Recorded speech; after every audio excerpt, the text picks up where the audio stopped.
मैं लखीमपुर का रहने वाला हूँ। मुझे 5-6 महीने पहले तकलीफ़ हुआ था, अटैक हुआ था बहुत ज़्यादा करके। तो मैं फिर लखीमपुर अस्पताल में मेरी भर्ती कराई गई।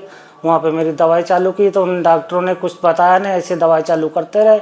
5-6 महीने मेरी दवाई कराई, कुछ फ़ायदा नहीं हुआ। तो फिर गाँव वालों ने विचार देखकर मुझे बताया उस अस्पताल में चले जाओ, राम मूर्ति अस्पताल में, वहाँ पे अपना इलाज कराओ अच्छी तरह से तो तुम्हारा इलाज होगा। दीपेश अग्रवाल के पास चले जाओ, वहाँ पे अच्छी तरह से तुम्हारा इलाज होगा। तो उन्हीं डॉक्टर ने हमको अपनी उनकी भर्ती भराई उनके पास। तो उनने हमारी बिगड़ चीर फाड़ के, नस बंद थी तो नस उसने अच्छी तरह से खोल दी और अच्छी तरह से ऑपरेशन करके दवाई अच्छी तरह से चालू कर दिया। तो हमको कल से बहुत ज़्यादा आराम है।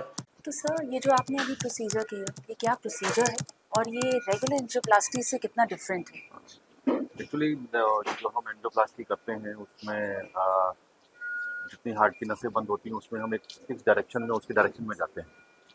जो ये प्रोसीजर है इसमें जो मेन आर्टरी थी वो एकदम जहाँ से स्टार्ट हो रही थी वहीं से पूरी अपलोडेड थी। तो हमें एक रास्ता समझ नहीं आ रहा था कहाँ से जाना है, उस रास्ते में हम जा नहीं पाएंगे। तो फिर उसको जब डिटेल में चेक किया तो उसमें ये दिया कि बाईपास जैसे होता है कि एक दूसरा रास्ता तैयार है। तो जो दूसरे साइड की नस है उससे उसमें चैनल बने हुए थे, बहुत फाइन पतले चैनल, यूजली दिखाई नहीं देते हैं मैनी टाइम्स।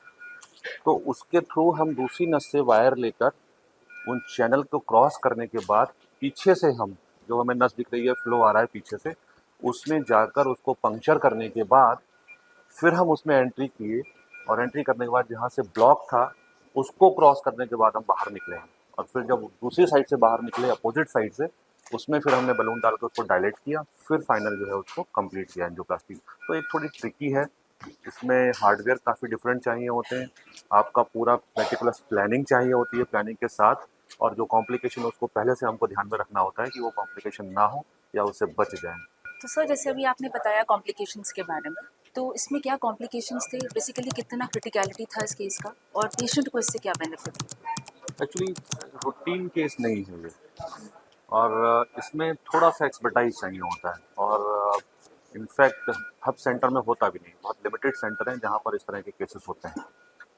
इसमें मेन इंपॉर्टेंट फंक्शन ये रहता है क्योंकि हम एक नॉर्मल जो वे है, जो रास्ता है, उसको छोड़कर हम दूसरे रास्ते से जा रहे हैं। तो उसमें इम्पॉर्टेंट जो रहता है कि वो हमको देखनी चाहिए कि वेसल्स प्रॉपर साइज़ की हैं, हम वहाँ तक पहुँच पाएंगे नहीं पहुँच पाएंगे। दूसरा, जब हम वायर से क्रॉस करते हैं तो वायर से आर्टरी बीच में परपोरेट या कुछ जैसे ब्लड का क्लॉट बन गया या वहाँ से फ्लो कम हो गया, इस तरह के कॉम्प्लिकेशन होने का रिस्क रहता है। प्लस जब हम दूसरे एंड से बाहर निकल रहे हैं तो वहाँ पर भी हो सकता है जहाँ हम जाना चाहते हैं उसकी जगह कहीं और किसी दूसरे ट्रैक में चले गए, तो वहाँ पर भी कॉम्प्लिकेशन हो सकते हैं। बट अगेन, इन सबको करने से पहले हमको पूरी प्लानिंग करके कि किस वे से जाना है, कौन सी वेसल चूज़ करनी है, क्या हमको वायर लेने हैं, कितना टाइम लग सकता है, और पेशेंट को उससे पहले पूरा एक्सप्लेन करना रहता है। तो इस सबको अगर हम करके करते हैं प्रोबेबली हम सक्सेसफुल हो जाते हैं। बट हाँ, इसके लिए हमको एक अच्छी कार्डियक टीम, अच्छा सपोर्ट, और साथ में हमको पोस्ट ऑपरेटिव केयर, इन सब का हमको खासतौर से ध्यान रखना रहता है। इसके बाद जो ये दूसरी चीज़ एक और ये भी बोलना चाहूँगा, जो हमारे सेंटर पे SRMS पर है, ये इस तरह का पहला केस है। और आई होप रोहिलखंड एरिया में भी ये पहला ही केस है। पर हाँ, इंडिया में, दिल्ली में, बॉम्बे में जो बड़े सेंटर है वहाँ पर इस तरह के केसेस होते हैं। इसकी लर्निंग होती है, प्रॉपर ट्रेनिंग होती है, और जो सपोर्टिंग स्टाफ है वो भी हमको, जो हार्डवेयर जो रिक्वायर होती है वो हमको पहले से रखना पड़ता है।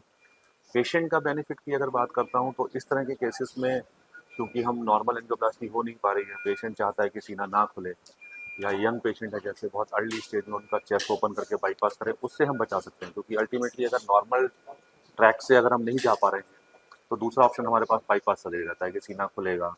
बहुत सारे पेशेंट ऐसे होते हैं जो नहीं चाहते हैं कि सर्जरी करके ओपन किया जाए चेस्ट।